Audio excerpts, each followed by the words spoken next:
ഹിന്ദുത്വ ഭീകരർ ഇന്ത്യയിൽ അഴിഞ്ഞാടുമ്പോൾ വെറും കാഴ്ചക്കാരെ പോലെ നോക്കിയിരിക്കുകയാണ് നമ്മൾ. യഥാർത്ഥത്തിൽ വംശഹത്യ ആഹ്വാനം എന്ന് തന്നെ കണക്കിലെടുക്കാവുന്ന ഏറ്റവും ഭരണഘടനാവിരുദ്ധവും ഭീകരവുമായ പ്രവർത്തനങ്ങൾ ഉത്തരേന്ത്യയുടെ പല ഭാഗങ്ങളിലും നടക്കുകയാണ്.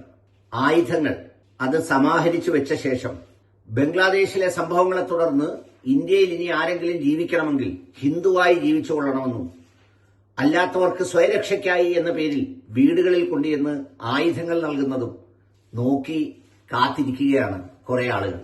ഈ രാജ്യത്ത് ഇത്രമേൽ ഭീകരവും മാരകവുമായ ഒരു ഉന്മൂലന സിദ്ധാന്തം, ഭീകരപ്രവർത്തനം ഇന്നുവരെ ചരിത്രത്തിൽ ഉണ്ടായിട്ടില്ല.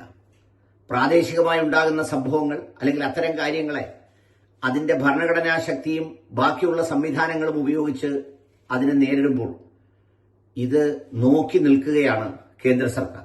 രജ്ദീപ് സർദേശായി എന്ന മാധ്യമപ്രവർത്തകൻ ഇന്ന് തുറന്നടിച്ചിട്ടുണ്ട് ബജ്റംഗദളിനെ ഇന്ത്യയിൽ നിരോധിക്കണമെന്ന്.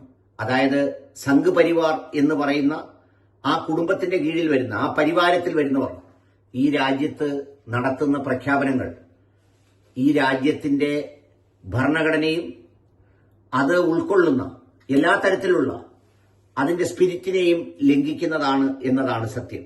ദേ ഈ ദൃശ്യങ്ങൾ ഒന്ന് കണ്ടോളൂ. ऐसे इस्लामिक कट्टरपंथी को भारत के अंदर सीधा सीधा मैसेज है। अगर कोई भी हमारी हिंदू बहन बेटियों को या देश के अंदर किसी भी हिंदू परिवार को इस तरीके से परेशान करेगा या प्रताड़ित करने की कोशिश करेगा तो उसका इलाज कर दिया जाएगा। और सभी हिंदू परिवार को इसीलिए ही हम शस्त्र का वितरण कर रहे हैं। अगर भारत के अंदर इस तरीके की विचारधारा को समाप्त करना है तो सभी हिंदुओं को, सनातनियों को साथ के साथ साथ मंदिर के साथ साथ अपनी जितनी भी रोजगार है ആയുധങ്ങൾ കൊണ്ടുവച്ചതിന് ശേഷം പരസ്യമായി ഈ രാജ്യത്ത് എല്ലാ മാധ്യമങ്ങളും നോക്കി സംസാരിക്കുകയാണ്. ബംഗ്ലാദേശിൽ അവിടെ കലാപ സാഹചര്യം ഉണ്ടായപ്പോൾ ഏതൊക്കെയോ ഹിന്ദു സഹോദരന്മാർക്ക് അവിടെ അപായം നേരിട്ടു അല്ലെങ്കിൽ അവരെ കൊല്ലപ്പെട്ടു എന്ന് പറയുന്ന ആ സംഭവത്തിന് പ്രതികാരമായി ഈ രാജ്യത്തിനകത്ത് സൃഷ്ടിക്കപ്പെടുന്ന എല്ലാ അർത്ഥത്തിലും വംശഹത്യയ്ക്ക് കളമൊരുക്കുന്ന ഒരു സിദ്ധാന്തത്തിന്റെ വളരെ സ്ലോ ആയിട്ടുള്ള പോയിസണിംഗ് ആണ് ഇത്. വംശീയത വളർത്തുന്നതിനും ഇതിലൂടെ ഈ സമൂഹത്തിലെ ന്യൂനപക്ഷ വിഭാഗങ്ങളെ എന്ന് മാത്രമല്ല ആരെയാണോ അവർ ഉന്നം വെക്കുന്നത് അവരെ എല്ലാം ലക്ഷ്യമിടാൻ ഉദ്ദേശിച്ചുള്ള ഒരു ഗൂഢപദ്ധതിയാണിത്.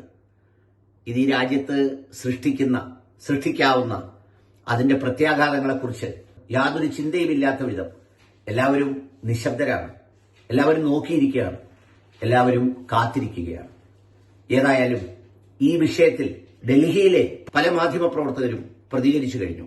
ഇത്തരമൊരു സംഭവം ഇന്ത്യയുടെ ചരിത്രത്തിൽ ആദ്യമാണ് ഇത്ര പരസ്യമായി. ഇത് ഒരു സമൂഹത്തിന് നേരെ മാത്രമല്ല, ക്രൈസ്തവ സമുദായത്തിൽപ്പെട്ടവർ പറയുന്നുണ്ട് അവരുടെ മൃതദേഹങ്ങൾ പോലും ഒഡീഷയിലൊക്കെ അത് മാന്തി എടുത്തുകൊണ്ടുപോയി മറ്റൊരു തലത്ത് ദഹിപ്പിക്കുന്ന രീതിയിലേക്ക് മാറിയിരിക്കുന്നു. ആക്രമിക്കപ്പെടുന്നു വ്യാപകമായി. എന്തിന്?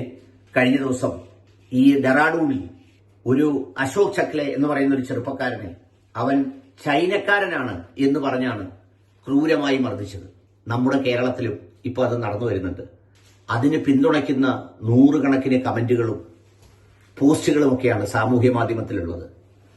അതിജീവതയുടെ നീതിക്ക് വേണ്ടി രാഹുൽ ഈശ്വറിനെ ദിവസങ്ങളോളം ജയിലിലടച്ച സംവിധാനം, അതിന്റെ പേരിൽ നിരവധി പേർക്കെതിരെ കേസെടുത്ത സംവിധാനം, ഇതൊക്കെ നോക്കി നിൽക്കുകയാണ് കാഴ്ചക്കാരെ പോലെ. സംഭവിക്കുമ്പോൾ ആരും രക്ഷപ്പെടില്ല. എല്ലാവരും ഇതിന്റെ നഷ്ടം അനുഭവിക്കുക തന്നെ ചെയ്യും.